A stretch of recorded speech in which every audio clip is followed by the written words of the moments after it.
ABK Matin, l'interview.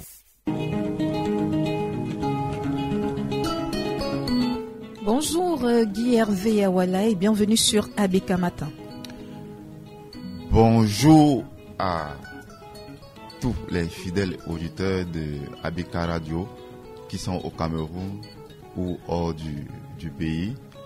Bonjour Didier et bonjour à toi, la belle et ravissante Fifi.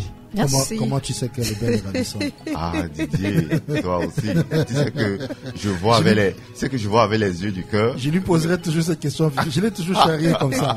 Et pour raconter, par exemple, avant que vous n'entrez vraiment sérieusement dans l'interview, on peut se l'autoriser aussi. Ray, j'ai demandé de regarder le film Ray, de Ray Charles. Oui. C'est un biopic. J'espère qu'il y en aura un jour sur Talent André Marie ou sur vous, par exemple, pourquoi pas, mon cher Hervé Cyril. Absolument. Pour reconnaître une belle femme, il devait lui prendre la main. Et il tâtait, la poignée. Oui. Il faut dire la poignée de la main. On dit le poignet, la poignée de la main. Il tâtait donc la poignée de la main et il disait, ah ouais, mais quelle belle plante. et il sentait qu'elle était belle. Oui. Et ça m'a intrigué. Certains m'ont dit que chacun avait sa façon de sentir la beauté. Et Hervé Cyril vient de dire que Fifi est ravissante. Je peux vous le confirmer, mon cher. Mais Didier, j'espère que tu ne veux pas me pousser à la tentation. Non. D'expérimenter la beauté de Fifi, pas m'en toucher. Ah non. si tu insistes, vas-y. Ces gars, c'est des dragueurs. Après l'émission. Absolument. Parce que vous avez tant de choses à vous dire. Tellement de choses à nous dire. Awala Guy Hervé, vous avez récemment commis un communiqué pour dénoncer des abus dont certains membres de votre collectif ont été victimes alors que vous souhaitiez vous faire entendre par le Premier ministre chef du gouvernement. Nous souhaitons savoir ce qui s'est réellement passé à cette occasion. Effectivement, Fifi, en fait, il faut dire que nous sommes en train de commémorer le 2e anniversaire de notre sortie dans la rue, n'est-ce pas, à l'effet de rencontrer le Premier ministre, n'est-ce pas, pour que la loi portant protection et promotion des personnes handicapées soit respectée. Oui. Et que son décret d'application effectivement soit mis en vigueur. Oui. Voilà. Nous sommes donc en train de commémorer cet épisode, n'est-ce pas, douloureux que nous avons vécu il y a 2 ans de cela, du 27 juin 2022 au 30 juin de la même année. Oui. Alors, on a donc commis un communiqué, n'est-ce pas, qui retrace un peu tout ce que nous avons vécu. Et voilà, après ça, il y a certaines choses, il y a eu quelques avancées, je veux dire, après ce sitting, n'est-ce pas, qui avait été, comment je vais dire ça, reprimé violemment. Voilà, merci. Oui. Voilà, il y a eu quelques avancées. Et aujourd'hui, nous sommes plus ou moins bien, désormais, avec l'administration, avec notre tutelle. Et puisqu'il fallait, n'est-ce pas, se remémorer de ce moment-là, c'est pour ça qu'on a donc fait ce communiqué, n'est-ce pas, pour pouvoir rappeler, n'est-ce pas, à la communauté nationale et internationale ce que nous avons vécu et voilà, les avancées qu'il y a eu et ce qu'on compte faire par après. Oui, il faut dire que vous avez été victime de certaines violences et qu'il y a des avancées, comme vous l'avez dit, qui ont été faites. Quelles sont quelques-unes de ces avancées? Mais Fifi, avant les avancées, oui. Peut-être pour que les auditeurs puissent un peu se retrouver. Oui. En fait, tout part du fait que on a eu 3 de nos amis qui avaient été recalés au concours d'intégration ou de journalisme à la fonction publique. Oui. Voilà.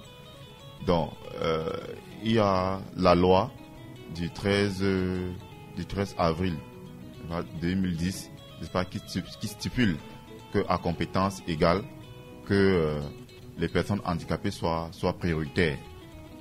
Didier, s'il te plaît, est-ce que tu peux nous aider à lire l'article 38, s'il te plaît. Article 38 oui. de la loi du 13 avril 2010 portant protection et promotion des personnes handicapées. Absolument. Article 18, c'est bien cela? Absolument. Article 18. Non, j'ai dit 38. Ah, 38, oui. d'accord. Oui, 38. Okay, bon, donnez-moi quelques secondes, je m'y retrouve, voilà. Il y en a plusieurs, des articles. Oui, absolument. Eh bien, article 38, c'est la section 5 qui parle de l'accès à l'emploi de la personne handicapée. Article 38, alinéa 1, les personnes handicapées justifiant d'une formation professionnelle ou scolaire bénéficient des mesures préférentielles, notamment la dispense d'âge lors des recrutements aux emplois publics et privés par rapport aux personnes valides lorsque le poste est compatible avec leur état. Alinéa 2, à qualification égale, la priorité du recrutement est accordée à la personne handicapée. Toutefois, elles ne peuvent être soumises qu'aux épreuves compatibles avec leurs conditions. Alinéa 3 enfin, en aucun cas, le handicap ne peut constituer un motif de rejet de leur ou de discrimination. Très bien. Alors, vous voyez ici à suffisance comment c'est assez expressif. Voilà. Donc, nos 3 amis ont été recalés à ce concours. Ils ont eu l'admissibilité et malheureusement, à l'oral, ils ont été recalés. Là, on a trouvé que c'était injuste parce que vous ne pouvez pas braver l'admissibilité avec les autres personnes valides. Et à l'oral où on sait qu'en général, c'est plus ou moins aléatoire et qu'on vous recale à la maison après avoir fait tous ces efforts. Donc c'est ainsi qu'on s'est donc rapproché vers notre tutelle. On a fait, n'est-ce pas, un mémorandum. Et après, on nous a reçus. On a eu des entrevues et tout ça. Et on s'est donné quelques temps après pour pouvoir voir si la situation pouvait évoluer. Rien du tout. Par après, on a commis des communiqués de presse, des lettres ouvertes au Premier ministre, à la présidence, à l'Assemblée nationale, un peu de tout ça. Par la suite, le MINAS, notre tutelle, nous a encore rappelé. Malheureusement, toujours rien. Alors, c'est ce qui a, n'est-ce pas, soulevé notre courroux. Et vraiment, là, c'est d'attendre les promesses. Finalement, nous sommes descendus dans la rue. Comme vous avez vu les vidéos qui circulaient à cette époque, où, n'est-ce pas, on avait été violentés. Oui. Nos cannes de mobilité avaient été cassées. On nous a déportés pour nous envoyer dans des endroits très, très, très reculés. C'est-à-dire, par exemple, on te prend ici à Boudamou-Sadi, on t'amène un village ou en Banga. Oui. En Banga, c'était pas à côté.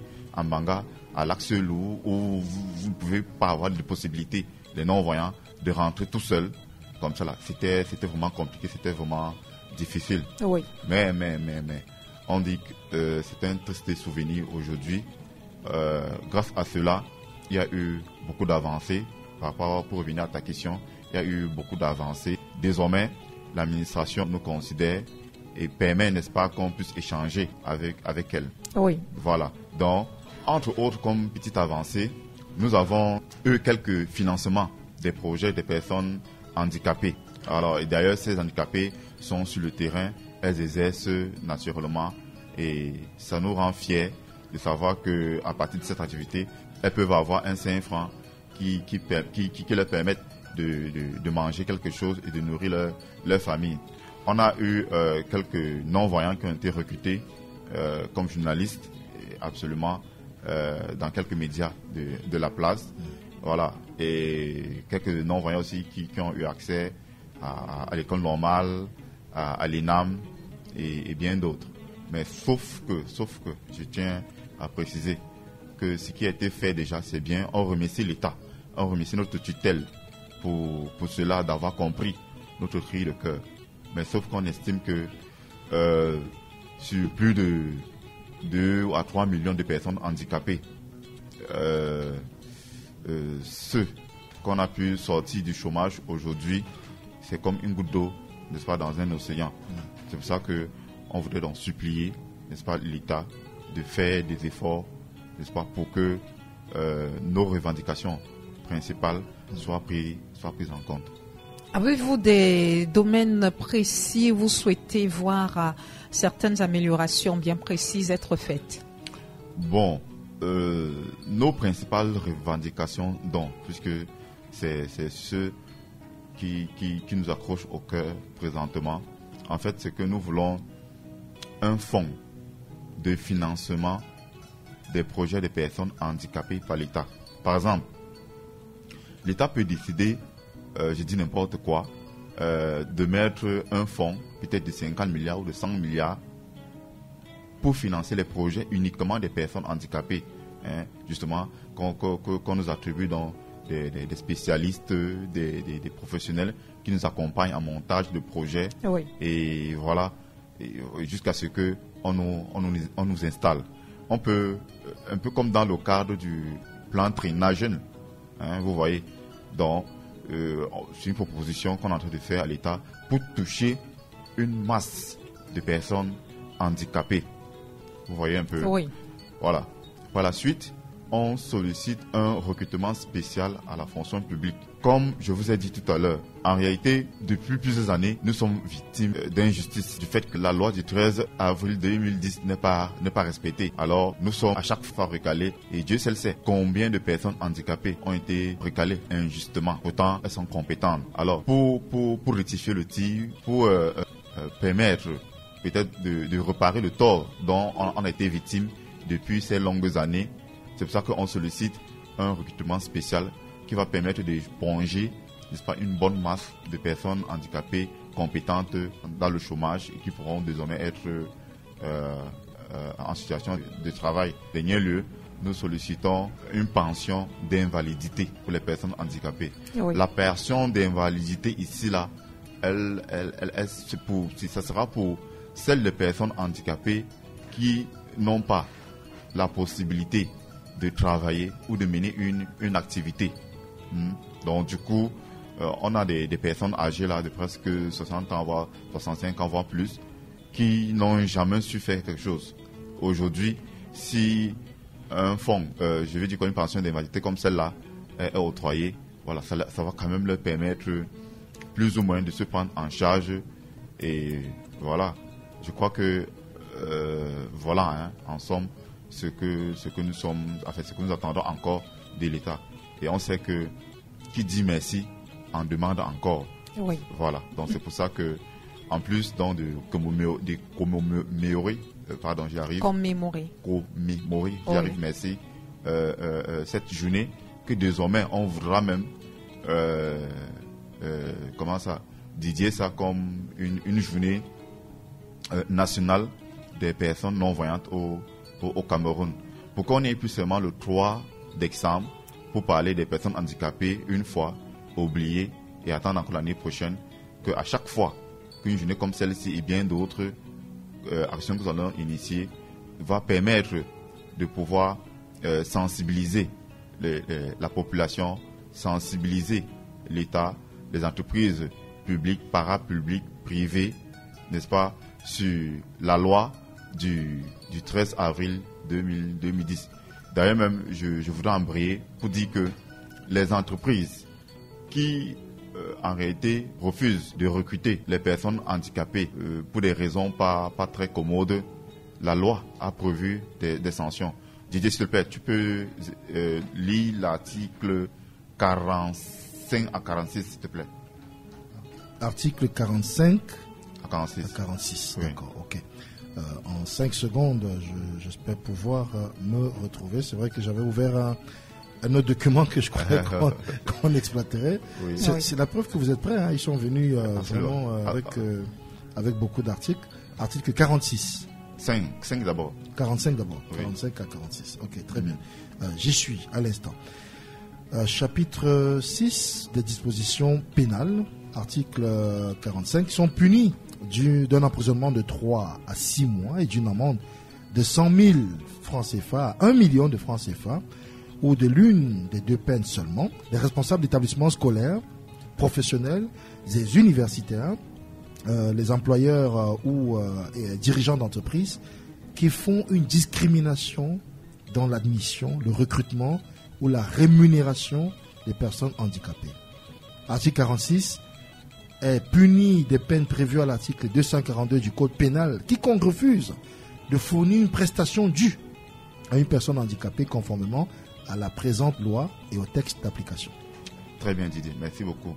Voilà, donc ce sont ces éléments, n'est-ce pas, comme ceux-ci qu'on voudrait faire comprendre à tout le monde qu'il y a une loi qui existe et que si cette loi est appliquée, est respectée, vraiment les personnes handicapées vont désormais pouvoir vivre au Cameroun de manière décente, digne, être utiles pour leur famille, être utiles à la société camerounaise et apporter leur part de contribution, apporter leur part de pierre à l'édifice du Cameroun. Parce que nous sommes aussi des Camerounais, on a besoin, n'est-ce pas, d'être heureux dans ce pays, dans ce beau pays que nous chérissons, que nous aimons tant. Donc on espère qu'avec les occasions comme celle-ci, ça va pouvoir permettre de sensibiliser les gens tous les jours. Et autre chose que je voudrais, sur le plan personnel, ajouter, Fifi, c'est, je pense, la phrase de la sorte, c'est comme ça de ma tête, le handicap en 2024 devrait cesser d'être un problème, devrait cesser d'être un handicap. C'est pas parce qu'on est une personne handicapée qu'on doit subir le handicap, d'autant plus que vous vous donnez les moyens d'y arriver. Vous êtes un produit de l'enseignement supérieur camerounais, vous qui parlez à l'instant, Guy avait voilà, et ce n'est pas d'aujourd'hui. Absolument. Et depuis le temps que... Pour ne pas te couper, oui. Voilà, je suis titulaire d'une licence en communication événementielle et publicitaire, oui, obtenue à l'université de Douala. D'ailleurs, Seri Bojoko, ça a été mon enseignant. Absolument. Et voilà, et bien d'autres. Monsieur, il s'appelle comment là, il est maintenant aux brasseries. Blando, voilà. Entre autres. Voilà. Ah bon, je voudrais préciser aussi, Fifi, pour être tout à fait complet, parce que Guy avait Cyril, je lui dis bonjour, lui qui est plutôt du côté d'une société brassicole aussi. Eh bien, Guy avait Awala est quelqu'un que je connais depuis 10 ans. Absolument. Et depuis le temps, Fifi, je m'abreuve des fois à la source de ses conseils, oui, de ses suggestions, parce que c'est un fidèle auditeur de radio d'abord, et fidèle auditeur d'ABK Radio, où j'ai la chance d'officier. Et il m'a souvent, sans prendre beaucoup de pincettes, dit ce qu'il croyait qu'on pourrait faire pour améliorer même le contenu de certaines émissions, spécialement les miennes. Et je peux vous garantir qu'il n'a rien à envier à personne de valide. Parce que son cerveau est tout à fait disposé à produire des idées.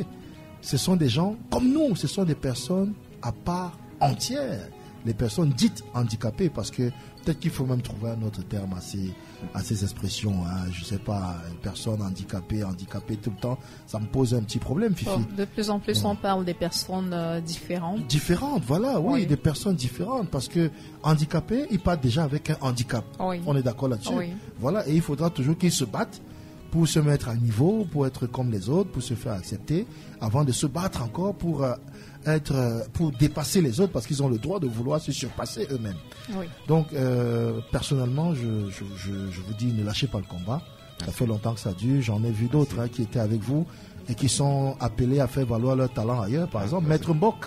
Comment il va, Maître Mbok? Maître Mbok va très bien. Oui. Aujourd'hui, il est à la commission des droits de l'homme. Ah oui. Il a Yaoundé présenté. Il a Yaoundé, mais ça c'est très bien. Je vous dis, ce sont des Camerounais comme vous et moi, et quelquefois même, j'allais dire, un peu plus à respecter, dans le sens où, malgré leur handicap, ils ont apprivoisé la vie, ils se sont battus, très souvent sans demander leur reste, ils se sont battus, et ce qu'ils réclament, ce n'est pas l'aumône.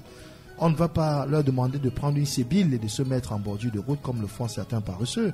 Ils ont choisi, je respecte leur choix, mais eux, de Camif, ont choisi de faire valoir leurs droits, parce qu'ils ont le droit d'être insérés dans la société ayant créé un cadre dans lequel, quand vous répondez favorablement, vous devez rentrer.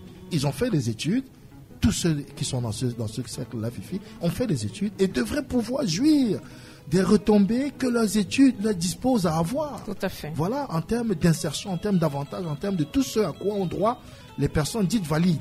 Donc, il faut à un moment donné qu'on ne pense pas. Il prend beaucoup de pincettes. Il dit, oui, on remercie ce qui a été fait. Au demeurant, ce n'est pas si faux que ça. Mais je crois qu'on n'a pas besoin d'interpeller les gens tous les jours pour qu'ils fassent ce qu'ils ont à faire. Les textes sont là, ils sont clairs, nets et ils sont précis. Qu'est-ce qu'il faut pour qu'ils soient appliqués? Il faut les respecter simplement, il faut les appliquer. Tout simplement. Guy Hervé Awala, parmi d'autres choses qu'il faut respecter, on parle de plus en plus chez nous de l'éducation inclusive, parce que l'on s'est intéressé un peu plus au volet des personnes qui sont en situation d'emploi ou de pré-emploi. Mais il faut dire aussi qu'à la base, il y a la formation, il y a ces personnes handicapées qui doivent généralement bénéficier de certains apprentissages, d'une certaine éducation pour avoir un minimum en termes de niveau. Comment que ça se passe depuis la base à l'éducation? Bon, il faudra dire que, en ce qui concerne l'éducation dans le milieu des personnes handicapées, en général, c'est difficile, c'est complexe, c'est compliqué. Dû au fait que, en général, pour ne que parler par exemple des non-voyants, le matériel didactique qu'ils utilisent, c'est un matériel très onéreux qui coûte cher et qu'on ne voit facilement pas sur le territoire national. Parfois il faut l'importer. Oui. Je ne sais pas si c'est une chance ou une malchance de voir qu'en général les personnes handicapées sont des familles démunies. Donc du coup, parfois, faute de moyens, les parents préfèrent laisser leurs enfants à la maison, et qui devient une charge, un poids pour elles, pour cette famille. Voilà, pour ceux qui ont la possibilité de poursuivre les études, bien, justement, il y a un système d'inclusion qui a été mis sur place quand même pour permettre aux personnes handicapées de se scolariser, d'être aussi instruits. Oui. Alors, le mécanisme, puisqu'on est proche de la rentrée, alors pour les établissements publics, en réalité, c'est gratuit. Oui. Oui. Alors, il suffit juste que le parent de l'enfant handicapé se rende auprès du service social proche, n'est-ce pas, de son domicile. Là, on va lui donner les informations détaillées du dossier à constituer pour pouvoir faire inscrire son enfant dans un établissement public, que ce soit le privé ou le public, et voire même le supérieur.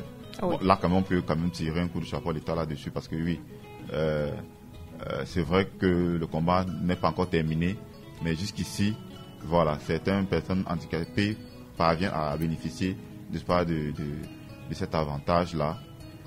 Par contre, certains proviseurs et certains responsables d'établissements privés, alors je veux dire publics, voilà, ne respectent pas toujours, n'est-ce pas, ces applications, ces recommandations-là. Donc, dans le privé, bon là maintenant c'est au gré de la volonté de chaque responsable d'établissement privé, s'il veut bien appliquer ou pas. Mais en réalité, on devait pouvoir donner la chance à toutes les personnes handicapées de pouvoir se scolariser. Maintenant, il y a aussi les écoles inclusives. Les écoles inclusives où il y a l'encadrement spécialisé des personnes handicapées. Par exemple, à l'école publique de Bali, il y a un centre spécialisé là-bas, inclusif pour personnes handicapées. Donc, on trouve presque tous les types d'handicap dans cette école-là. Oui. Donc, les enfants sont d'abord à la base prises à la base entre 6 et voire 8 ans. Et on les forme à comment utiliser le braille, tout ça. Et par la suite, dès qu'ils sont aptes, on les insère directement avec les autres élèves dans la même salle de classe. Oui. Voilà. Donc là, c'est pour permettre aux petits enfants de la CIL ou du CP, déjà de se familiariser avec son camarade handicapé, pour qu'il grandisse avec et qu'à l'avenir, accepte la différence. Voilà, qu'il accepte la différence. Oui. Donc, en bref, c'est un peu ça. Et vous voyez donc on parvient à braver tous ces obstacles, toutes ces difficultés, et que au finish, à la fin, on revient encore à la case départ. Sans travail, c'est dur, c'est difficile. Oui. Voilà, c'est comme nous rendre handicapés pour une deuxième fois. Ouais. Pourtant, on sait bien que le travail est loin de l'homme. Trois choses. Trois vices. Voilà, trois mots. Trois mots. Le vice et le besoin. Très bien. Voilà. Et j'ai envie d'ajouter, Fifi, qu'on reconnaît une société à sa manière de traiter ses handicapés. Tout à fait. Retenons ça. Oui. On reconnaît une société à sa manière de traiter ses handicapés. Oui, mais encore toute personne valide est un handicapé qui s'ignore. Très bien. Voilà. Très bien. Pourrait. Très bien. Voilà, je vous dis tout de suite. On a souvent. C'est ce que je voulais dire. Voilà, c'est très important. Pas besoin d'être intelligent pour le savoir. C'est juste le bon sens. Oui, parce que bon nombre d'entre nous ne sont pas nés handicapés. Pas du tout. Nous le sommes devenus. Voilà, pas du tout. Voilà, donc en prenant des dispositions même. Comment ça s'appelle les bonnes dispositions pour les personnes handicapées. Vous le prenez pour vous-même. Vous le prenez potentiellement pour vous-même. C'est intelligent. Voilà. Ça m'arrive, ça m'arrive. Ça lui arrive de temps en temps d'être intelligent. De temps en temps, quand je veux. Est-ce qu'il y a un contact, par exemple, Fifi? Ce serait bien, non? Oui, bien Qu'ils sûr. nous disent, est-ce qu'il y a une adresse, comment ceux qui veulent soit déjà vous accompagner ou même faire partie du mouvement. Parce qu'il y a des parents de handicapés qui ne savent même pas tout à fait. À qui s'adresser. Oui. Absolument. Pour ce qui est du CAMIF. Absolument. Le CAMIF, bien sûr. CAMIF. Voilà. Excuse-moi, c'est la deuxième fois que je dis CAMIF. C'est bon. CAMIF. Absolument. Voilà. Le contact, c'est le 614 17 71 50. Voilà, je répète. Le 614 17 71 50. Je tiens à préciser que ça c'est un numéro WhatsApp et un second numéro, le 6 96 20 42 30. 96 20 42 30. L'adresse mail c'est kamic 2024@yahoo.fr. Voilà. Kamic 2024@yahoo.fr. Et voilà.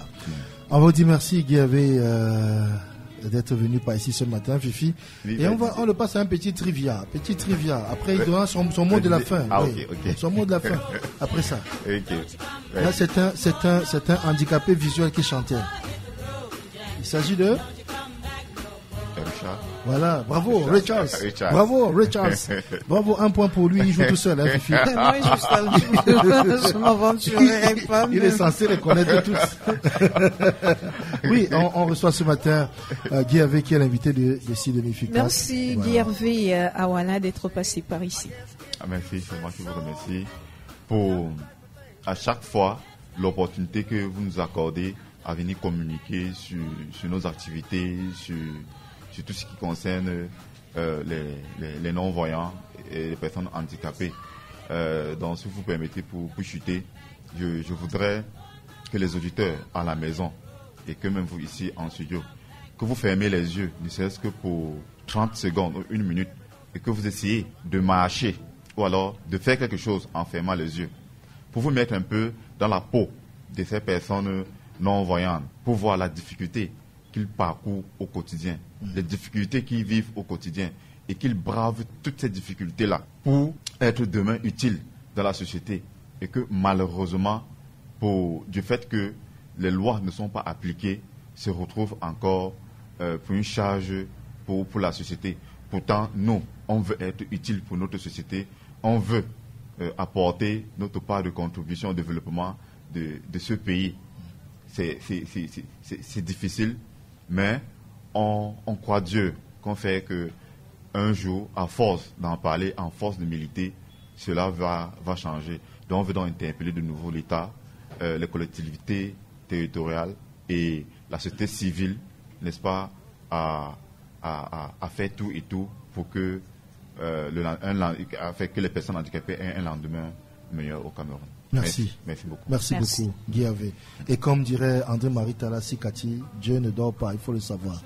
Voilà. Il pense à vous, les handicapés. Merci beaucoup. On va s'en tenir à cela pour ce matin, Fifi. Vous pouvez désormais suivre toutes nos émissions en live et en podcast via notre site internet www.abk-radioofficiel.com, mais aussi en téléchargeant notre application ABK Radio Officiel sur Play Store et App Store.